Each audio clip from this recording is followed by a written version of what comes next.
Hello everyone, Neto here.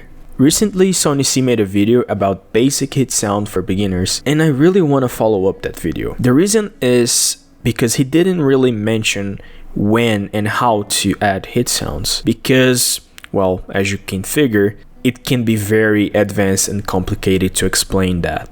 So I wonder, is there a way to really explain in a very basic way when and how to add hit sounds? Well, there is. So in this guide, I will give you a short version and a long version. In the short version, I will not explain why, but I will give you how. And in the long version, you'll have my reasons why. Okay, so let's start out with what you've learned already from SonnyC video, which is default skin, please, and add a green line. Now, for this guide, I will force you to use the soft sample set. Let's start with when to use whistles, finishes, and claps. Okay, let's start out with I think it's the most important one, and also the one you will use less often, the finish. Make sure to use when the song has a big crash sound. You're gonna hear a few examples here.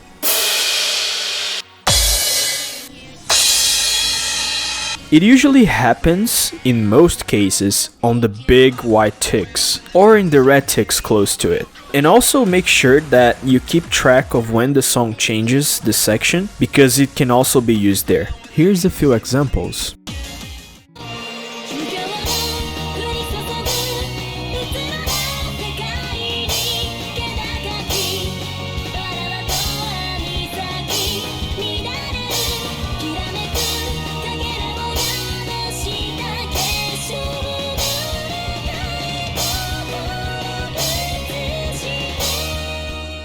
Moving on, you want to use clap for the beats 2 and 4 for most songs. This one's here. If the song sounds like this,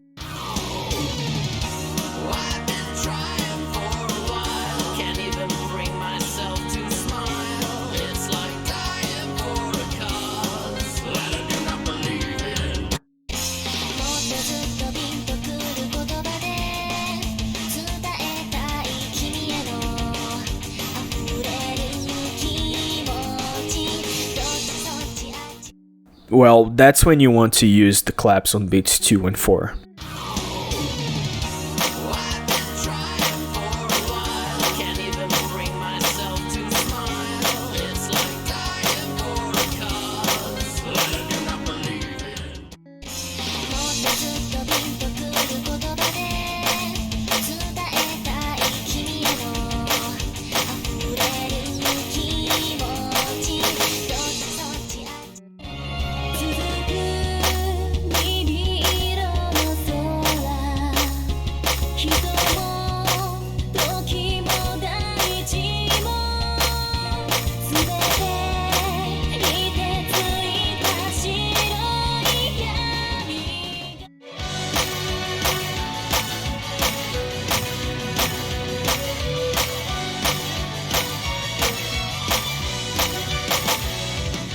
As you can see, it's very common in a lot of songs, and you can probably nail a lot of your hit sound if you can put those claps there.